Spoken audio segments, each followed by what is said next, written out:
Let us learn how to use Ampere's law for finding magnetic field inside a very long solenoid.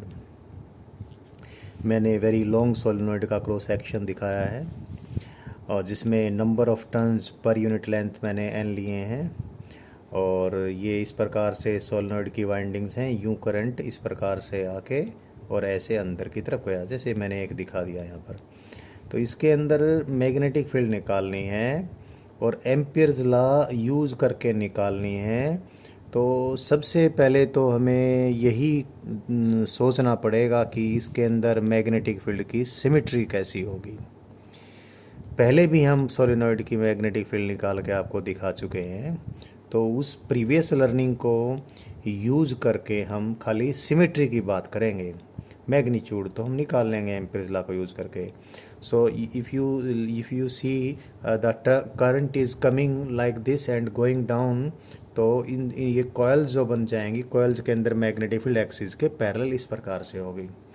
और solenoid का अगर cross section narrow है, बाकी हम देख भी लेंगे, हमें ऐसा विजुअलाइज होता है कि इसके अंदर फील्ड इसकी एक्सिस के पैरेलल है और बहुत आसानी से ये विजुअलाइजेशन हम इस प्रकार से कर ही सकते हैं कि हर टर्न ने इस प्रकार से अपने अंदर फील्ड बीच में एक्सिस के अलोंग फील्ड प्रोड्यूस करनी है। और जैसे एक्सिस के अलोंग फील्ड है, एक्सिस के पैरेलल है, वैसे ही इस क्रॉस सेक्शन के अंदर किसी भी पॉइंट के ऊपर फील्ड की सिमेट्री हम एक्सिस के पैरेलल कंसीडर कर सकते हैं।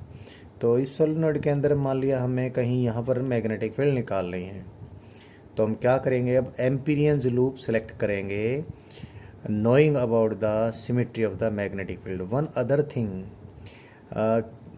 सोलिनॉइड के बाहर मैग्नेटिक फील्ड जीरो होगी, ये भी हम आसानी से विजुअलाइज कर सकते हैं। जैसे इसको विजुअलाइज करने के लिए हम ऐसे सोचें, जैसे ये वाली टर्न्स हैं, ये वाली टर्न्स तो मैग्नेटिक फील्ड ऊपर की तरफ प्रोड्यूस करेंगी इस दिशा में, लाइक दिस, ऐसे फ्रॉम राइट टू लेफ्ट। और ये वाली टर्न, हर टर्न का ये वाला जो पार्ट है, every turn will try to produce magnetic field outside the solenoid, above the solenoid, from right to left। But every turn का जो नीचे वाला पार्ट है उसको देखें तो ये यहाँ पर मैग्नेटिक फील्ड इस प्रकार से प्रोड्यूस करने की कोशिश करेंगे। तो इस प्रकार हम विजुअलाइज कर सकते हैं कि बाहर मैग्नेटिक फील्ड नेग्लिजिबली स्मॉल होगी, सोलेनॉइड के इधर भी और इधर भी, और जो भी फील्ड होगी सोलेनॉइड के अंदर कन्फाइन होगी और अंदर इसकी एक्सिस के पैरेलल होगी। इस सिमेट्री का इस्तेमाल करके एम्पीरियंस लूप सेलेक्ट करके इस सोलेनॉइड के अंदर हम मैग्नेटिक फील्ड कैलकुलेट कर सकते हैं। तो ये करने के लिए हम क्या करें, एक एम्पीरियन लूप कंसीडर कर लेते हैं in the form of a rectangle. मैंने एक रेक्टेंगल लिया जिसकी एल लेंथ है, अभी मैं शो कर देता हूँ। एल लेंथ का मैंने रेक्टेंगल लिया और जिसकी जो विड्थ है वो मैं, ये विड्थ इसकी रेक्टेंगल की मैं बी ले लेता हूँ। और इस रेक्टेंगल को मैंने एम्पीरियन लूप के रूप में यूज़ करके इस सोलेनॉइड के अंदर मैग्नेटिक फील्ड कैलकुलेट करनी है। मैं अभी जैसे मेरे पास इस में जैसे मैंने दिखाया है कि इस एम्पीरियन लूप को क्रॉस करने वाले करंट, ये टर्निंग्स के सोलेनॉइड की जो वाइंडिंग्स हैं उसकी ये टर्न्स हैं, उन टर्न्स में ये वाले करंट इस एम्पीरियन लूप में से बाहर की तरफ जा रहे हैं। तो इन करंट्स को पॉजिटिव मानते हुए मैं इस एम्पीरियन लूप के अलोंग पाथ ऑफ इंटीग्रेशन ऐसे सेलेक्ट करने वाला हूँ। As I told you earlier, हमने पाथ ऑफ इंटीग्रेशन किस प्रकार लेना चाहिए वो मैंने एक बार रिपीट किया है। तो this will be the path of integration I would like to take for using Ampere's law for finding magnetic field inside it. तो अब इस एम्पीरियन जो लूप को मैंने लिया, इसको मैं कुछ नाम दे देता हूँ जिससे आसानी से बता सकूँ। इसको मैं P Q R S इस प्रकार से नाम दे दिया। अभी क्या करूँगा मैं, पहले तो मैग्नेटिक फील्ड का लाइन इंटीग्रल कैलकुलेट करूँगा along this एम्पिरियन लूप, इसको मैं लूप को सी बोल दूं अगर, एम्पिरियन लूप सी के along by the knowledge of magnetic symmetry of the magnetic field and dot product and a small part of mathematics, वो करके मैं यहाँ पर b vector dot D L vector का लाइन इंटीग्रल इस लूप के अलॉन्ग इवेलुएट करने वाला हूँ। इस पूरे लूप को मैं 4 पार्ट्स में डिवाइड कर लूँ, पी से लेकर क्यू तक इंटीग्रेशन करूँगा b vector dot D L vector का, फिर क्यू से लेकर आर तक करूँगा b vector dot D L vector का लाइन इंटीग्रल। उसके बाद आर से लेकर एस तक करना है मैंने, फिर करूँगा एस से लेके पी तक, और पी से चल के वापस पी तक आ जाएंगे हम। एस से लेकर पी तक B vector dot D L vector का integration, and in this way I will get the line integral of magnetic field along this chosen closed curve, along this chosen closed path। Field इस यहाँ से यहाँ तक देखें और magnetic field भी इधर ही है और डीएल वेक्टर भी इधर ही है, और B vector dot DL vector का डॉट प्रोडक्ट इस इंटीग्रेशन के फर्स्ट पार्ट में b इंटू डी एल ही रहेगा, और b की वैल्यू यहाँ से यहाँ तक सेम रहेगी। तो मैं इन चारों जितने भी मेरे पास ये इस पूरे लूप के अलॉन्ग लाइन इंटीग्रल करने के 4 पार्ट बन गए। पहले पार्ट को देखें, बी डी एल का इंटीग्रेशन कहाँ से कहाँ तक, p से लेकर q तक, q से लेकर r तक। आप देखें मैग्नेटिक फील्ड की सिमेट्री के अनुसार मैग्नेटिक फील्ड इस Q से लेकर R तक, यहाँ से यहाँ तक तो इसके परपेंडिकुलर है DL के, और बाहर मैग्नेटिक फील्ड है ही नहीं। तो DL और मैग्नेटिक फील्ड यहाँ से परपेंडिकुलर है अंदर, तो B vector dot DL vector यहाँ से यहाँ तक 0 हो गया, और बाहर तो इंटीग्रेशन इसलिए 0 है क्योंकि मैग्नेटिक फील्ड ही नहीं है। So the second part of this integration is 0। Now let us evaluate this part. Because there is no magnetic field outside the solenoid, or it is negligibly small, so the integration itself is 0. Then what we do is the last one, this one. Again the same thing what we have done here we will do here। यहाँ से यहाँ तक magnetic field का line integral 0 है, because बाहर तो magnetic field ही 0 है और अंदर मैग्नेटिक फील्ड तो इधर है और डीएल वेक्टर इधर है, दे आर परपेंडिकुलर टू इधर।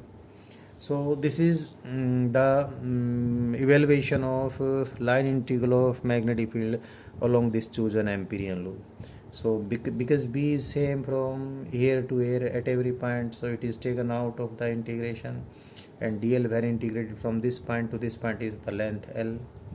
So this is the value of line integral of magnetic field along this Amperian loop without using Ampere's law। अभी तक हमने Ampere's law यूज़ नहीं किया है, सिर्फ हमने B vector dot D L vector लिया और उसको हमने जोड़ा इस पूरे लूप के लॉन्ग, और जो वैल्यू हमारे सामने आई जोड़ा या इंटीग्रेट कर दिया, एक ही बात है, और ये हमें मिल गया।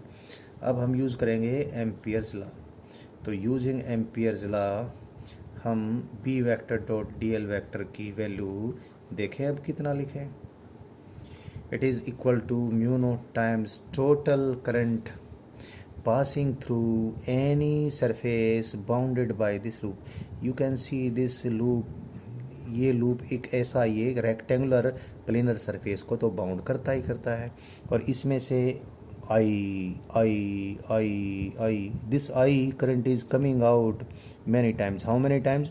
you can see how many turns are there, number of turns into current in one turn, I the number of turns per unit length is N, and here the length of this segment of this closed curve is equal to L।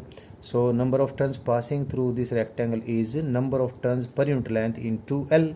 so number of turns passing through this rectangle is N into L, and current in each turn is I। so total current passing through the surface bounded by this Amperian loop is n into L into I. So this is what we get the value of line integral of magnetic field along this closed curve by using Ampere's law, and this is what we get by the knowledge of the symmetry of the magnetic field and how do we multiply, we take its dot product with dl vector and we add up it all along the chosen loop.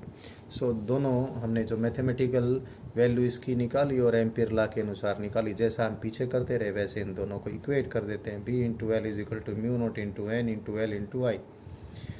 So you get what you have earlier obtained. पहले भी हमने आपको ये करके बताया था और ये हमने एम्पियर्स लॉ को यूज़ करके भी आपको करके बताया है. सो दिस इज़ गुड. अब पहला अगर देखें तो वो काफ़ी लंबा डेरिवेशन हो गया था और तब भी हमने ये रिज़ल्ट एक स्पेशल केस के रूप में ऑब्टेन किया था. अब मैंने डायरेक्ट एम्पियर्स लॉ से ये निकाल के देख लिया है. So one thing is there, the magnetic field inside a long solenoid is this, and it doesn't depend upon where the point is, whether it is on the axis. this point जो मैंने लिया है axis के ऊपर है या यहाँ है या यहाँ है या यहाँ है. तो हम इसके ज़रिए ये भी सोच सकते हैं कि इस सोलिनॉइड के अंदर यूनिफॉर्म मैग्नेटिक फील्ड है और लॉन्ग सोलिनॉइड ये होना चाहिए. और जब भी यूनिफॉर्म मैग्नेटिक फील्ड को हमें यूज़ करना होता है तो this is one very very nice device we are having. बहुत बढ़िया हमारे पास ऐसा ये उपकरण है जो यूनिफॉर्म मैग्नेटिक फील्ड इसके इंटीरियर के अंदर प्रोवाइड करता है. Now let us learn another application of Ampere's law for finding magnetic field. Here I am having a toroid. What a toroid is, how I will determine the magnetic field inside a toroid using Ampere law I am going to teach you. A toroid है क्या? एक donut shape का एक core है, उसके ऊपर tightly wound windings लपेट दी गई हैं. अब डोनट को आप ना समझें तो इसको ऐसे समझ लीजिए जैसे आप कोई ट्यूब है और इस ट्यूब को हमने इस प्रकार से सर्कुलर क्रॉस सेक्शन की ट्यूब को हमने एंड टू एंड मोड़ के एक रिंग बना दिया. सो this is a ring, tubular ring कह लीजिए. ट्यूब का हमने रिंग बना दिया और इस ट्यूब के रिंग पे इस प्रकार से हमने वाइंडिंग्स इंसुलेटेड कंडक्टिंग वायर की वाउंड कर दी हैं.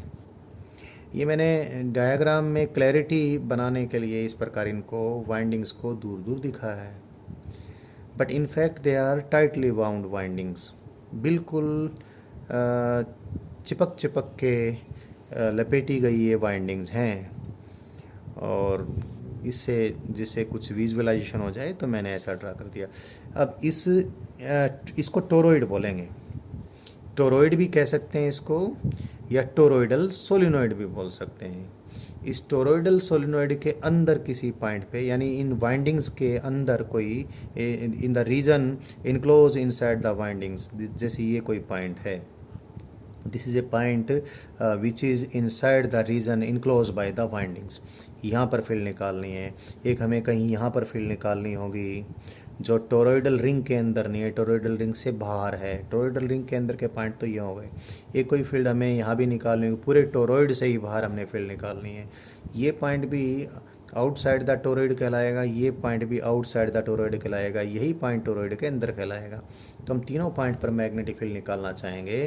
अगेन इस डायग्राम से मैं और कुछ आपको नहीं बता सकता हूँ. तो फिर मैंने जैसे सोलिनॉइड के लिए हम क्रॉस सेक्शन ले लेते हैं, इसको एक हॉरिजॉन्टल प्लेन से कट कर दें तो इस प्रकार का डायग्राम बनेगा. ये मैंने डॉटेड ऑलरेडी शो कर रखा है. ये तो टोरॉइडल ये core this doughnut shape core है जिसको मैंने ट्यूब भी कहा. ये ट्यूब वाला कोर है. इसके ऊपर जैसे आप देखें यहाँ से करंट यहाँ से करंट टोरॉइड में एंटर हुआ, टोरॉइड की वाइंडिंग्स में, और यूँ इसके ऊपर करंट यूँ चलता हुआ ऐसे यहाँ से बाहर निकल गया.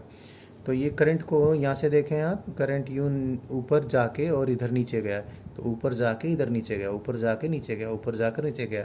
तो ऐसे ही यहाँ इधर से करंट ऊपर निकल के यहाँ नीचे जाता है, ऊपर निकल के यहाँ जाता है। तो इसको ही मैंने यहाँ पर ड्रा किया है सेक्शनल डायग्राम बनाकर, जिससे हम कुछ समझ सकें। तो मैंने सबसे पहले तो इस टोरॉइड के अंदर इस पॉइंट पे ही फील्ड निकाल दूँ। This is a point which is inside the toroid. यहाँ पर इनसाइड द टोरॉइड वर्ड अक्सर हम यूज़ कर लेते हैं, इसका मायना है inside the core of the toroid. Toroid के कोर के अंदर कोई ये पॉइंट है, टोरॉइडल रिंग के अंदर कोई पॉइंट है, या फिर टोरॉइडल जो वाइंडिंग्स हैं उन्होंने जिस रीजन को अपने अंदर इनक्लोज कर रखा है उसके अंदर पॉइंट है। यहाँ पर हमने मैग्नेटिक फील्ड निकालनी है। तो पहले यहाँ निकाल लेते हैं। तो यहाँ निकालने के लिए भी वही करेंगे। सबसे पहले तो हम ये देखेंगे कि मैग्नेटिक फील्ड की सिमेट्री कैसे होगी। इस पे भी तो क्या है, कॉइल्स ही तो हैं ये, और ये कॉइल्स अपने बीच में मैग्नेटिक फील्ड ऐसे ही तो बनाएंगी। तो सारी कॉइल्स की मैग्नेटिक फील्ड एक्सिस के लॉन्ग एड अप होती होती इस टोरॉइडल कोर के अंदर मैग्नेटिक फील्ड की सर्कुलर सिमेट्री बनने वाली है, क्योंकि मैग्नेटिक फील्ड लाइंस इस कोर के अंदर सर्कुलर फील्ड लाइंस बनने वाली हैं।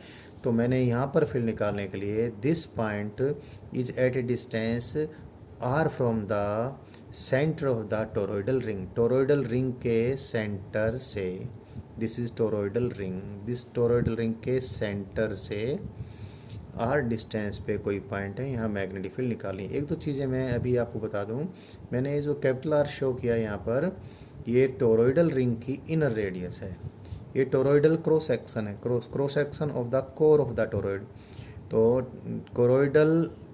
टोरॉइड के कोर का जो क्रॉस सेक्शन है उसकी रेडियस मैंने स्मॉल ए से डिनोट की है।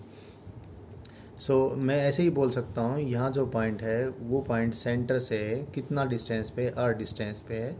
तो आर के बारे में ऐसा लिख सकता हूँ, R is greater than this capital R and lesser than equal to R plus 2a। तो इस प्रकार से मैं बोल सकता हूँ। तो ये बीच में कोई पॉइंट इसके अंदर आ जाएगा। यहाँ पर फील्ड निकालनी है। फील्ड की सिमेट्री के अनुसार मैंने एम्पीरियन लूप चूज कर लिया। इसमें इधर मैग्नेटिक फील्ड होनी है इसके लॉन्ग, और इस क्लोज का जो एम्पीरियन लूप मैंने ये सी जिसको दिखाया, ये यहाँ ये अंदर ऐसे ऐसे कोई, यहाँ पर भी दिखा देता हूँ उसको मैं। ये एम्पीरियन लूप मैंने लिया है, जिस एम्पीरियन लूप के अलॉन्ग मुझे मैग्नेटिक फील्ड का लाइन इंटीग्रल कैलकुलेट करना है, और एम्पियर लगाकर फिर यहाँ पर मैग्नेटिक फील्ड की मैग्नीट्यूड डिटरमाइन करनी है। This one is shown here, it is this. So first of all path of integration भी चूज कर लें। इसका पाथ ऑफ इंटीग्रेशन चूज करने के लिए पहले ये देखें कि ये जो क्लोज कर्व है ये जिस रीजन को अपने अंदर इनक्लोज करने वाली है, the region enclose that is surface enclosed by it, the surface enclosed by it is this one. इस सरफेस को क्रॉस करने वाला जो करंट है वो ऐसे है, यूँ, ये दिस ऐसे है। तो इसको पॉजिटिव करंट मानते हुए हमने पाथ ऑफ इंटीग्रेशन ले लिया। अब इस पाथ ऑफ इंटीग्रेशन के अलोंग क्या करें हम, जैसे हमने पहले किया है, मैग्नेटिक फील्ड का लाइन इंटीग्रल इवेलुएट किया हमने। और क्योंकि बी वेक्टर और डीएल वेक्टर सब जगह इस एम्पीरियन लूप के टेंजेंशियल हैं, तो B vector dot DL vector B into D L ही आने वाला है। इसका इंटीग्रेशन मैंने इस पूरे सर्कल पे किया। और तो b की मैग्नीट्यूड क्योंकि सब जगह एक समान है तो b हमने बाहर निकाल लिया, और dl का इंटीग्रेशन इस पूरे सर्कल के लॉन्ग आ जाएगा 2πr। So this is again what we have done many times. We have evaluated the line integral of magnetic field along the chosen Amperian loop just by knowing what we know, just by our previous learning about the symmetry of the magnetic field। Magnetic field की symmetry का जो हमारे को पहले से ही कुछ ना कुछ मालूम है उसका इस्तेमाल करके, और डॉट प्रोडक्ट बी वेक्टर का लेकर, और हमने ये इंटीग्रल सॉल्व कर लिया, और इतना ये मैग्नेटिक फील्ड का लाइन इंटीग्रल आ गया। अब हम एम्पियर्स लॉ को यूज़ करेंगे।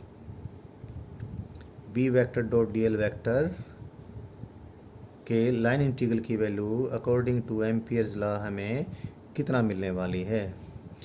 पहले तो ये देखें ये जो क्लोज कर्व है इसने किस सरफेस को बाउंड कर रखा है। जैसे मैंने अभी भी शेडिड सा करके दिखाया था, इस सरफेस को इसने बाउंड किया है। तो ये जो सरफेस इसने बाउंड किया है उस सरफेस के अंदर से करंट आई आई आई इस प्रकार से बाहर आया हुआ है। सपोज इसमें total number of turns n हैं, तो आई आई आई n बार आई करंट इससे बाहर यूँ आया, तो टोटल कितना करंट इसको क्रॉस कर गया n इंटू आई। तो total current crossing the surface bounded by the Ampere loop into mu not.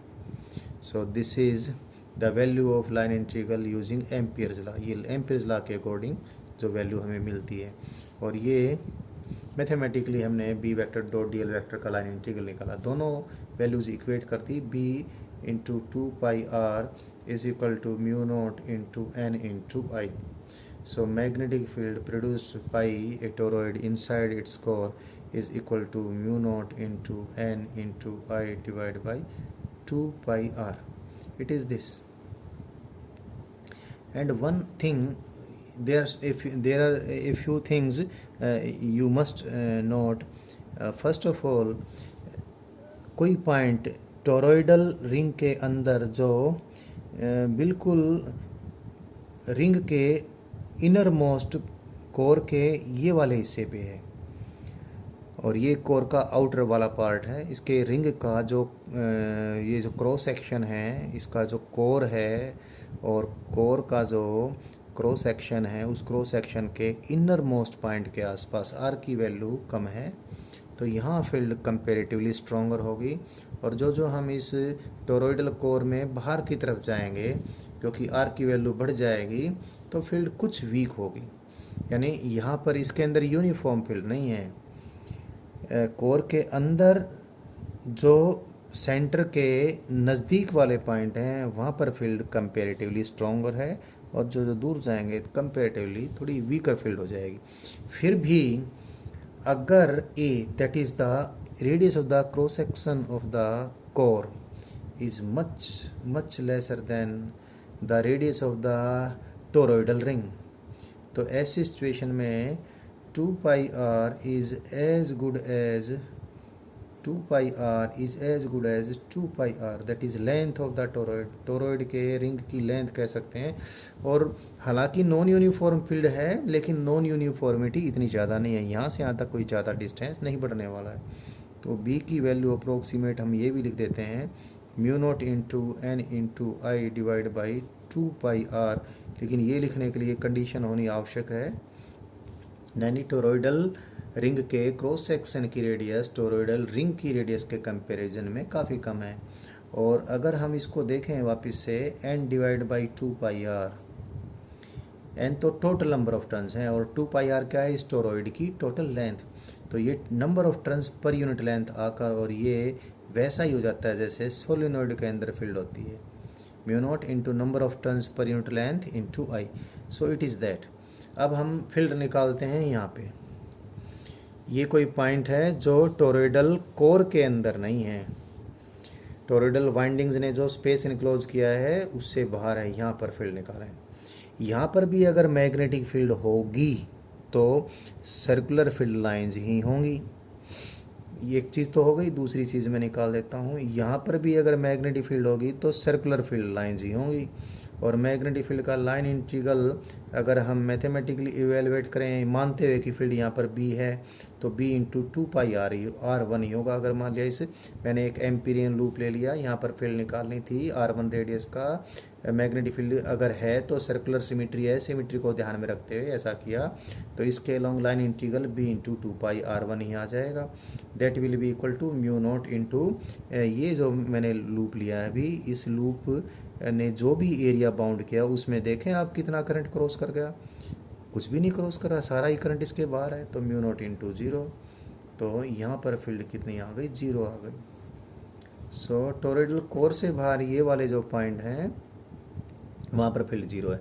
अब यहाँ कहीं बाहर फील्ड निकाल लेते हैं। यहाँ तीसरा पॉइंट जो कि टोरॉइड से बिल्कुल बाहर है, यहाँ पर भी फील्ड अगर हुई तो सर्कुलर फील्ड लाइंस ही होंगी। इसलिए यहाँ पर भी अगर मैं एम्पीरियन लूप लूँगा तो एक सर्कल बना दूँगा r2 रेडियस का, और मैंने बाहर फील्ड निकाल लेनी है। सपोज फील्ड बी है तो बी का लाइन इंटीग्रल तो इसके लॉन्ग वापस से बी इंटू 2πr2 ही रहना है। और अब एम्पियर्स लगाकर इस लाइन इंटीग्रल की वैल्यू लिखूँ। इस लूप ने जितना एरिया अपने अंदर इनक्लोज किया है उस एरिया को मैंने दिखा दिया, जो सरफेस मैंने दिखा ये सारा। इस सरफेस को देखते हैं कितना करंट क्रॉस कर गया। आई तो ऊपर क्रॉस किया तो आई नीचे क्रॉस किया, आई ऊपर क्रॉस किया तो आई नीचे क्रॉस किया, आई ऊपर क्रॉस किया तो आई नीचे क्रॉस किया। जितना पॉजिटिव करंट क्रॉस करता है उतना नेगेटिव करंट क्रॉस करता है, तो टोटल कितना करंट क्रॉस करता है इसको 0। तो इसका मतलब क्या हुआ, इसका मायना ये होगा कि यहाँ पर भी सब जगह फील्ड 0 है, यहाँ पर भी सब जगह फील्ड 0 है। तो इस टोरॉइड के कारण मैग्नेटिक फील्ड इस टोरॉइडल रिंग के अंदर ही कन्फाइंड है, यानी टोरॉइड के कोर के अंदर ही कन्फाइंड है। This is about the magnetic field produced by A toroid. तो या टोरॉइडल सोलेनोइड, तो सोलेनोइड की भी और टोरॉइड की भी मैग्नेटिक फील्ड हमने निकाल ली है। अभी हम क्या कर लेते हैं, कोई इनफाइनाइट करंट कैरिंग शीट है उसकी मैग्नेटिक फील्ड भी हम निकाल लेते हैं एम्पियर्स लॉ को यूज़ करके। कोई इनफाइनाइट शीट है करंट की इस प्रकार से, इधर it is going up to infinity this way, it is going up to infinity this way, it is going up to infinity this way and going up to infinity this way as well. लेकिन इसमें current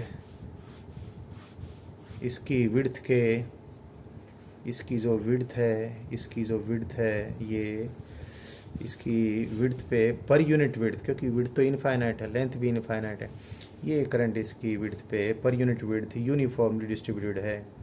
तो current per unit width I divide by L, इसकी width अगर मैं L कहूँ या चलो B कह देता हूँ, B विड्थ का अगर कोई पार्ट ले लेता हूँ, उस B विड्थ के पार्ट में से जो टोटल करंट I है उसको B से डिवाइड कर दिया, तो ये करंट पर यूनिट विड्थ, इसका नाम भी हम करंट डेंसिटी बोलते हैं, बट करंट डेंसिटी और भी जगह यूज होता है तो करंट पर यूनिट विड्थ ही बोलें। तो करंट पर यूनिट विड्थ इस शीट में कांस्टेंट है, यूनिफॉर्म है, लेकिन इनफाइनाइट शीट है। उससे ऊपर भी उससे नीचे भी हमने मैग्नेटिक फील्ड कैलकुलेट करनी है, और ये हम पहले भी कर चुके हैं, एम्पियर्स लॉ यूज़ करके फिर कर लेते हैं। इस शीट का मैं ऐसे इस प्रकार से क्रॉस सेक्शन दिखा देता हूँ, और इसमें करंट इस प्रकार से करंट है ऐसे, क्यों ऐसे इसमें, और इनफाइनाइट इधर भी, ये इधर भी इन्फिनिटी तक है, इन्फिनिटी से ये करंट आ रहा है, इन्फिनिटी पे जा रहा है, और शीट इनफाइनाइटली वाइड है। ऐसा मान सकते हैं जैसे इनफाइनाइट लॉन्ग स्ट्रेट वायर एक दूसरे के पैरेलल रख दिए हों, और बिल्कुल ऐसा मान के भी कई बार ये प्रॉब्लम को हम ऐसे डील करते हैं। तो infinite long straight current carrying wires ऐसे है, तो प्रत्येक वायर की फील्ड, एक वायर में कंसीडर करूँ ऐसा, तो उसके चारों तरफ फील्ड ऐसे होगी, ऊपर ऐसे, नीचे ऐसे। अगला वायर जो होगा वो इसके साथ साथ और उसके भी फील्ड ऐसे होगी। तो आप ये देखें सारे वायर्स एक दूसरे से बिल्कुल सटे हुए तो हैं, वायर है भी नहीं वैसे तो, शीट में यूनिफॉर्म करंट डिस्ट्रीब्यूटेड है पर यूनिट विड्थ। तो ऊपर इसकी फील्ड की सिमेट्री को हम विजुलाइज कर सकते हैं, इस शीट के ऊपर फील्ड शीट के पैरेलल ऐसे होगी, और शीट के नीचे शीट के पैरेलल ऐसे होगी। आप यहाँ से देखें तो इस प्रकार से इस शीट के कारण मैग्नेटिक फील्ड की सिमेट्री तो हमने सोच ली है। सिमेट्री क्या है, शीट के पैरेलल फील्ड होनी है। ऊपर फील्ड अगर इधर है तो नीचे इधर है, ऊपर किधर होगी नीचे किधर होगी, हम राइट हैंड थंब रूल से ये जान लेंगे। तो अब इस शीट की फील्ड निकालने के लिए हम एम्पीरियन लूप कैसा सेलेक्ट करेंगे, फील्ड की सिमेट्री को ध्यान में रखते हुए। एक रेक्टेंगुलर मैंने एम्पीरियन लूप सेलेक्ट कर लिया, और ये रेक्टेंगुलर एम्पीरियन लूप लिया मैंने, जैसे पहले लेता रहा वैसे ही इसको सी लूप बोल देता हूँ। और अब इस एम्पीरियन लूप के अलोंग पाथ ऑफ इंटीग्रेशन भी मैंने चूज़ करना है। फिर तरीका वही, जिधर करंट है उधर थंब होल्ड किया, तो जिधर राइट हैंड की फिंगर्स टर्न करेंगी उधर मैं पाथ ऑफ इंटीग्रेशन लूँगा। तो ये पाथ ऑफ इंटीग्रेशन भी मैंने यही ले लिया, जिधर मैग्नेटिक फील्ड, और इस सिमेट्री के अकॉर्डिंग पहले से मालूम है ऊपर मैग्नेटिक फील्ड इधर है, नीचे मैग्नेटिक फील्ड इधर है, तो यहाँ मैग्नेटिक फील्ड बी है। ये डिस्टेंस यहाँ से कुछ बी डिस्टेंस पे है, ये डिस्टेंस सपोज ये भी बी डिस्टेंस पे नीचे कोई पॉइंट है, बी में ये ले लिया, आर ले लेता हूँ, आर डिस्टेंस नीचे, आर डिस्टेंस ऊपर कोई पॉइंट है, तो मैग्नेटिक फील्ड भी इधर और डीएल वेक्टर भी इधर। ये सपोज एल लेंथ का मैंने लूप लिया है ये, तो अभी मैग्नेटिक फील्ड का एल लेंथ का और ये इसकी विड्थ, तो इसकी चौड़ाई तो मैंने आर ये और 2r ले लिए। यहाँ से यहाँ तक मैग्नेटिक फील्ड का लाइन इंटीग्रल कितना हो जाएगा, B vector dot D L vector B D L होगा। अब ये बार बार करने से हम इसको आसानी से अब जल्दी भी कर सकते हैं, ये हमें पता चली गया। यहाँ से यहाँ तक B vector dot D L vector का इंटीग्रेशन बी इंटू एल आ जाएगा, और यहाँ से यहाँ तक B vector dot D L vector का इंटीग्रेशन 0 आएगा। क्यों, मैग्नेटिक फील्ड इधर है, डीएल के परपेंडिकुलर यहाँ पर, डीएल के परपेंडिकुलर इधर है, तो डॉट प्रोडक्ट 0 होगा। यहाँ से यहाँ तक मैग्नेटिक फील्ड, नीचे मैग्नेटिक फील्ड इधर ही है और डीएल वेक्टर भी इधर ही है, तो यहाँ भी B vector dot DL vector एक दूसरे के पैरेलल हैं, और B vector dot DL vector plus B vector dot DL vector B into L ही आने वाला है, और from this point again it will be 0। तो this is the line integral of magnetic field along this chosen Amperian loop, and इसको अब इसकी value लिख दें एम्पियर्स लॉ को यूज़ करके। एम्पियर लॉ को यूज़ करके वैल्यू लिखें तो इस क्लोज लूप ने ये जो सरफेस बाउंड किया, इसको कितना करंट क्रॉस कर गया। देखो इसमें करंट पर यूनिट विड्थ है J, और यहाँ से यहाँ तक विड्थ कितनी है L, तो J इंटू एल, इसको इतना करंट क्रॉस किया into mu naught. What is this, 2 into B into L, it is equal to mu naught into J into L.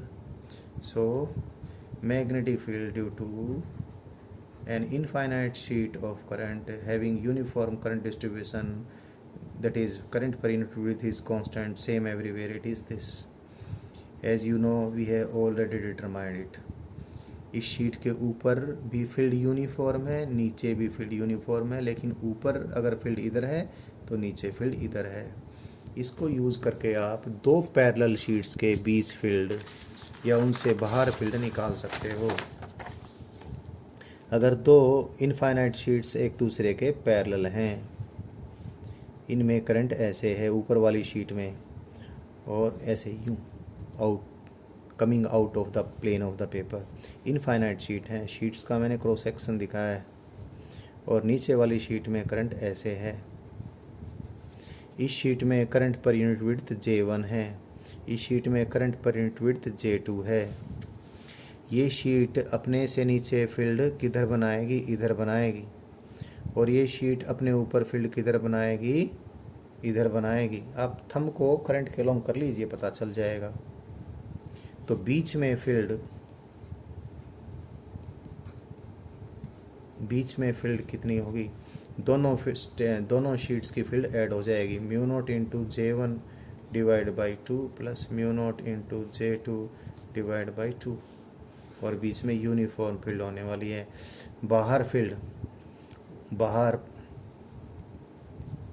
बाहर पॉइंट रीजन 1, ये रीजन 2। यहाँ पर देखेंगे ये वाली शीट फील्ड कैसे बनाएगी, ऐसे, कितनी, mu naught into J1 divide by 2, और ये वाली फील्ड बनाएगी कैसे, ऐसे, mu naught into J2 divide by 2।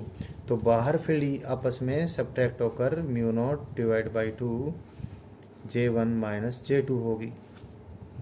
ऐसे ही नीचे सिर्फ डायरेक्ट नीचे ये वाली फील्ड प्रोड्यूस करेगी किधर, ये नीचे वाली शीट प्रोड्यूस करेगी फील्ड इधर।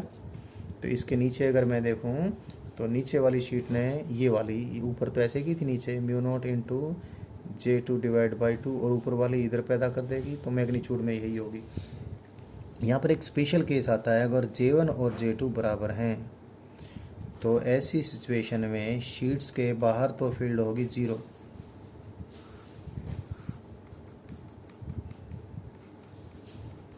यहाँ भी 0, और बीच में फील्ड कितनी हो जाएगी, दोनों ऐड हो जाएंगी। ये this is mu naught into J।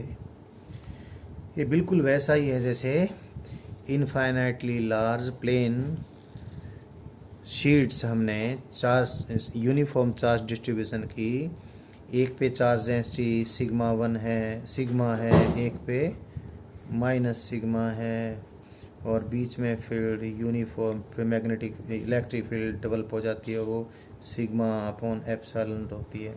तो ये बिल्कुल वैसा ही है। सो यूनिफॉर्म फील्ड इस प्रकार से शीट्स के बीच में हम डेवलप कर सकते हैं। But the practically more useful device is solenoid. Solenoid ज़्यादा यूजफुल है, but this is one we have to discuss. So this was another application of Ampere's law. I taught you that. Now let us find magnetic field due to a coaxial cable using Ampere's law. कोई coaxial cable का मायना ये है, कोई outer cylindrical shell है, infinitely long, मतलब बहुत ज़्यादा लंबी, as compare to space inside it. अभी आपको और अच्छे से बता दूंगा। और ये इसके अंदर इसके साथ कोएक्सियली प्लेस्ड कोई वायर है, दोनों सिलेंड्रिकल हैं, दोनों की एक्सिस कॉमन है, ये कोई केबल है। जैसे आपके टीवी के साथ कोएक्सियल केबल लगी होती है, आप उसको देखोगे, अंदर एक वायर है, उसके सराउंडिंग्स में इंसुलेशन है और बाहर एक जाली है। जाली इसलिए बनाते हैं वायर्स की जिससे फ्लेक्सिबिलिटी बनी रहे, but that is a cylindrical shell. ये आउटर सिलेंड्रिकल शेल है, इनर ये सिलेंड्रिकल वायर है, इसकी रेडियस पोज ए है, बाहर वाले की रेडियस पोज बी है, और इसमें अंदर वाले वायर में करंट ऊपर की तरफ है आई, इसके पूरे क्रॉस सेक्शन पे यूनिफॉर्म स्प्रेड, और ये जो शेल है, शेल के पूरे क्रॉस सेक्शन पे करंट यूनिफॉर्म डिस्ट्रीब्यूटेड है, और ये करंट ऐसे ये सारा मिलके इधर ये आई है, यानी दोनों में, यानी पूरे क्रॉस सेक्शन पे टोटल आई करंट इसमें नीचे की तरफ जा रहा है, इसमें आई करंट ऊपर की तरफ जा रहा है। तो इसको कोएक्सियल केबल बोलते हैं। It's very important. इसके अंदर हमने मैग्नेटिक फील्ड निकालनी है यहाँ पर, और बाहर भी मैग्नेटिक फील्ड निकालनी है। निकालने के लिए एम्पियर्स लॉ का इस्तेमाल करके तुरंत ये निकल जाएगी। हम क्या करें, इसका क्रॉस सेक्शन दिखा देते हैं। इसका क्रॉस सेक्शन मैंने दिखाया ऐसे, रेडियस ए, ये तो बी है ही, और इसकी थिकनेस भी दिखा दी मैंने आउटर सिलेंड्रिकल शेल की। इसमें करंट ऐसे है, बट है उतना ही जितना इसमें,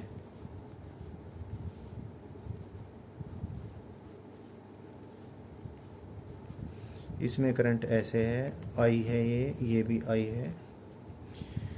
तो अगर बीच में फील्ड निकालूं मैं, फील्ड होगी तो फील्ड सर्कुलर फील्ड लाइंस ही होगी। सिमेट्री हमें इस प्रकार से बता रही है।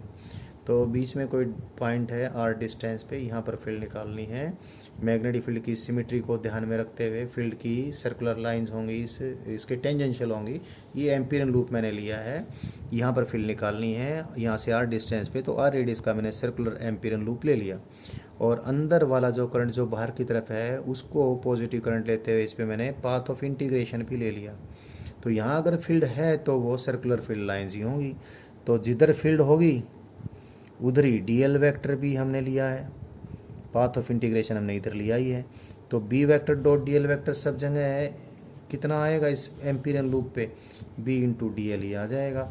फिर जो बार बार हम करते रहे, B vector dot D L vector का लाइन इंटीग्रल इस चूजन एम्पीरियन लूप पे लेंगे तो बी सब जगह मैग्नीट्यूड में सेम है, और डी एल का इंटीग्रेशन 2πr आ जाएगा। So this is the line integral of magnetic field evaluated along this closed chosen Amperian loop। और अब एम्पियर्स लॉ लगा देते हैं। तो B vector dot D L vector का line integral using Ampere's law. देखें इस लूप में से कितना करंट बाहर गया, इसको पार कर गया, ये सारा का सारा आई। सो बाहर वाला करंट तो इससे बाहर है, इसने जो एम्पियरियन लूप ने जो सरफेस इनक्लोज किया है उसको सिर्फ इतना करंट ही इसको फोड़ के बाहर आ रहा है, तो mu naught into I. Now you equate these two values, B into 2 pi r is equal to mu naught into I. So magnetic field इन दोनों इस कोएक्सियल केबल्स के अंदर वाला जो वायर और बाहर वाला जो सिलेंड्रिकल शेल है उनके बीच में स्पेस में मैग्नेटिक फील्ड इस प्रकार है, जैसे बाहर वाला तो कोई करंट है ही नहीं और अंदर वाला सारा करंट इसकी एक्सिस के अलोंग हो, इस प्रकार से। अब बाहर फील्ड निकालते हैं, यहाँ पर फील्ड निकालें, यहाँ पर भी अगर फील्ड हुई कोएक्सियल केबल से बाहर अगर फील्ड निकालें तो यहाँ पर भी अगर फील्ड होगी तो फील्ड तो सर्कुलर सिमेट्री होगी। सर्कुलर सिमेट्री होगी तो मैग्नेटिक फील्ड का line integral B vector dot D L vector integrated over this, ये जो मैंने सी डैश का ले ली तो ये b इंटू 2 पाई आर ही तो लाइन इंटीग्रल होना है। ये भी मैंने आर रेडियस का खोल लिया, R is greater than b, तो ये इतना ही होना है। बट अब देखें इस क्लोज जो कर्व लिया है मैंने, इस कर्व ने जितना सरफेस अपने अंदर इनक्लोज किया उस सरफेस को कुल कितना करंट क्रॉस कर रहा है, आई तो ऊपर जा रहा है और आई नीचे जा रहा है, तो जितना पॉजिटिव करंट उतना ही नेगेटिव करंट है, टोटल करंट इज 0। और this is the value of the line integral b into 2 pi R. Line integral जो मैंने सिमेट्री के अकॉर्डिंग निकाला that is now put I इसकी वैल्यू मैं एम्पियर लॉ के अनुसार रख देता हूँ, कितनी आएगी म्यू नॉट इंटू 0। सो बाहर कितनी फील्ड आई 0। तो इस कोएक्सियल केबल के बाहर 0 मैग्नेटिक फील्ड है, जितनी भी फील्ड है इस कोएक्सियल केबल के दोनों वायर्स के बीच में इनक्लोज है। कोएक्सियल केबल अगर आप याद करें, हमने आपको सिलेंड्रिकल कैपेसिटर जब पढ़ाया तो भी उस प्रकार की बात की थी, that was like coaxial cable.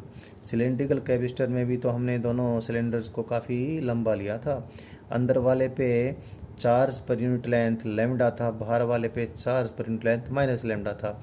और अगर हम बड़े से ये सिलेंड्रिकल कोएक्सियल केबल माने एल लेंथ का बाहर वाला आउटर सिलेंड्रिकल वायर और सिलेंड्रिकल शेल और अंदर एल लेंथ का, और एल की वैल्यू काफ़ी ज़्यादा है as compare to the space between them, तो उसको इन्फाइनाइटली लॉन्ग केबल तो हम कंसीडर कर ही सकते हैं। तो जितना अंदर वाले पे चार्ज उतना ही बाहर वाले पे चार्ज है। तो हमने तब देखा था कि जितनी भी इलेक्ट्रिक फील्ड है इस सिलेंड्रिकल कैपेसिटर के ये जो बीच वाला स्पेस है उसके अंदर ही रहती है, बाहर इलेक्ट्रिक फील्ड 0 है। तो कोएक्सियल केबल की यही तो इम्पोर्टेंस है। कोएक्सियल केबल में इलेक्ट्रोमैग्नेटिक वेव्स का रेडिएशन, इलेक्ट्रोमैग्नेटिक वेव्स में इलेक्ट्रिक फील्ड और मैग्नेटिक फील्ड, इस केबल से बाहर इलेक्ट्रिक फील्ड भी 0 रहनी है और इसके बाहर मैग्नेटिक फील्ड भी 0 रहनी है। तो केबल के बाहर इलेक्ट्रिक फील्ड भी और मैग्नेटिक फील्ड भी 0 रहने से केबल से इलेक्ट्रोमैग्नेटिक एनर्जी का बाहर लीकेज होना काफ़ी कम हो जाना है, या यूँ कह लीजिए नेग्लिजिबली स्मॉल हो जाना है। तो इस प्रकार से कोएक्सियल केबल की ज़बरदस्त प्रैक्टिकल एप्लीकेशन यूटिलिटी हो जाती है। So this was also an example of application of Ampere's law. Ampere's law की कई एप्लीकेशंस हमने आपको करवा दी हैं, और जब मैं आपको अगली वीडियो के अंदर कुछ क्वेश्चन सॉल्व करवाऊंगा तो और भी एप्लीकेशन इसकी करवाने वाला हूँ।